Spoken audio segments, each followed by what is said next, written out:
Hi there, it's Ian from DIY Home and Gardening. Going to do a little video for you this morning on how to cut back the perennials, as we're now into the final week of October, so nearly November. So yeah, a lot of stuff going into dormancy, needs the winter care. So yeah, I'll turn the camera around, show you what we're doing. So first bit of pruning are Peonies. As you can see, a lot of the foliage has now died off, gone brown. We're approaching the end of October, early November, and what I tend to do, I cut all the stems and I just leave them so that you got about 5-6 centimeters, so a couple of inches above ground level, and then that way we can tidy up most of the plant whilst still leaving enough so that you can tell there's something there. And then when it gets to the start of the season, so February, March, once you start seeing the new eyes of growth forming, then I'd then cut the stems right down and let the new shoots come up. But this way it means that I'm not going to accidentally dig into the crown of the plant and try and plant some bulbs or get too eager with some weeding. So that's what I'm going to do, finish this plant off. And there you have it, that's the peony all cut back, tidy. Just need to weed around it now, and then that's it, finished until we get to the start of next season. Right, here's the next section, or type of plant. So then here are Penstemons. You see they finished flowering. With these, don't cut them really hard back because they're not the hardiest of plants. You've got to bear in mind that I live in the southeast of England, which is tends to be warmer. So what I tend to do on all the varieties, which includes the larger ones as well that I've got in the garden, I cut them back so that they're, what's that, probably about 20 centimeters high, so 7-8 inches in height. So cut that back, so that's how high they end up above ground, or maybe a touch lower. So yeah, that's about 20 centimeters. So we'll cut all those back, and then what you can do if you want, you've got a little bit of cutting material there, which you could quite easily do cuttings with. So I'll show you. So that would be your cutting material. You can then snip underneath the leaf and there, cutting, and then you can then put those in rooting compounds, stick them inside, and you've got some more plants. So let me just snip these back and then show you finished product. Okay, that's the Penstemons all cut back. I'm not going to bother with taking anything for cutting material, but yeah, as you can see, they're nicely done. Which brings us on to this one, which is the Osteospermum stardust, and again I'll show you how to cut that back, or rather what I do.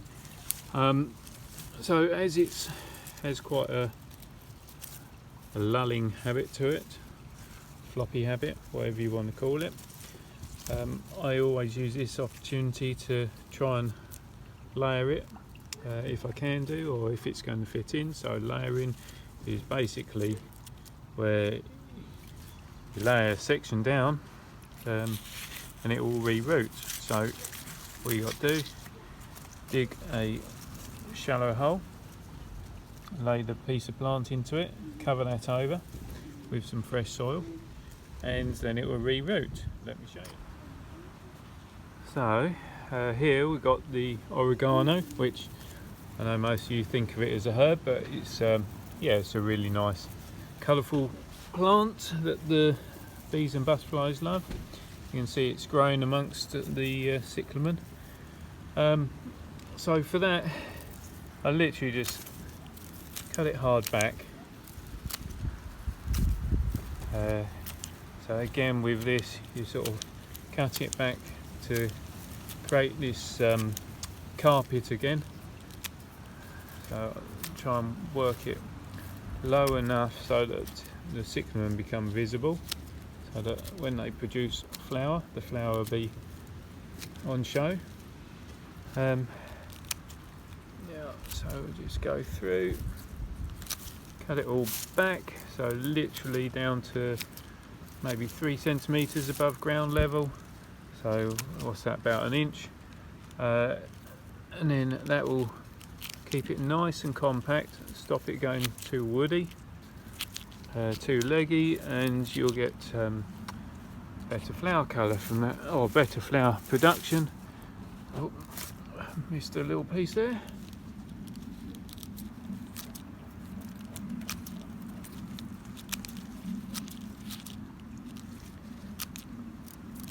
So as with all these things, don't worry if you feel you've cut too much off, because plants will always grow back, generally. So that's that, that's nice and simple. That's another easy one to do. On to the next type of thing for you. Okay, so with things like the Verbena bonariensis, you can see that it's still got a little bit of flower on it, but in all honesty, the bees, wasps, butterflies that would normally feed on it, they're now into hibernation mode. So again, we don't need to keep it. Just for tidiness, I tend to cut it back. As you can also see, these are pretty old plants now. So what I tend to do is I cut it back to that height-ish, or lower, depending how I feel. Let's go there. So that still gives you approximately 10 inches, or about what is that, about 24 centimeters in height. So it keeps it nice and tidy, but ensures that you've still got a decent established crown. So I have that as one option, and then because the Verbena seeds so readily, you end up with lots of these small plants everywhere. And then what I'll do is I'll wait until spring, see if I have any issues with the big stock or big plants. If I do, then I'll use the smaller plants to take over, and in the spring it will allow me to take out some of these old ones. So it's just a bit of replenishment, and you can see these ones here. So these ones were ones from this year. So just cut those back, and they will become new plants for my springtime. So they'll be established and good enough. So for the time being, I'm going to cut back the main plants again. So there you have it, all cut back, and that'll be ready for springtime. So hopefully these little side shoots should be the ones that get going. And then, as you can see, I mean, it is a bit weedy, so I'll be able to get in there now and weed all of this out, with a plan that come springtime I'll probably take out some of these old plants and replace with the new seedlings. So that's another section done. Alright, so when it comes to the anemones, they've finished flowering now, pretty much. Might be the odd one to pop out, but I'm going to take it as finished. What I tend to do is I just take out the flowering stems. So we'll work our way through, just remove those, so they're the thicker stems. And then, in all honesty, I just leave the plant itself to stay as is. I don't bother with it cutting any more back than that. I'll just leave that, and then in springtime I'll cut it back hard once I see the new shoots of growth. So yeah, I mean, so I will remove some of these dead bits that are still in there just for tidiness, but other than that, that is that finished. And whilst I'm here, so it's a bit untidy, this border, but it is a lot of perennial stuff. So this is geranium, Rosanne, or Roseanne.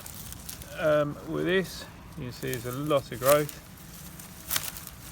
I just cut it really hard back, again just leaving a couple of inches with a bit of Verbena bonariensis growing randomly. Got a label from another plant. So we're just cutting that right back, keeping the crown there so we know where the plant is, and yeah, that'll be fine. Once it's tidied up, that'll be perfectly fine to leave like that until the springtime. So it just allows you to get around the actual plant without all this sprawly mess everywhere, and to have a good old weed and a feed and a tidy up. So that's it, that's the crown done, that's geraniums done. So I mean, I'll be honest, I could carry on filming all afternoon or all morning, and yeah, talk you through every plant that there is in my garden, how I prune it back on the perennials, but so many of them follow the same rules. If they're more evergreen perennials, so things like the heucheras, just remove the spent flowers, leave the plant itself. If they're pretty robust, tough plants that are fairly woody, so things like your hardy fuchsias, Verbena bonariensis, chrysanthemums, cut them back, but leave a good shoot there that's going to carry on giving you that framework for next season. If they're real well, lush growers, so things like the geraniums, hostas, that type of thing, then cut those basically down to ground level. Just leave enough so that you know the plant's there, so you're not going to dig it up, and that is good enough. You know, the plants are going to overwinter perfectly well. If you leave a little bit there, it's more for your memory more than anything else, and the plant come February, March will get away, and then or will start budding up, and then you'll be able to remove any dead stuff once you get to that time of the year anyway. So get out there, get tidying up, enjoy your garden. You know, I'm going to be out here all day, and yeah, have fun. That's what it's about, and unwind from the stresses of normal day life. So hope you've enjoyed the video anyway.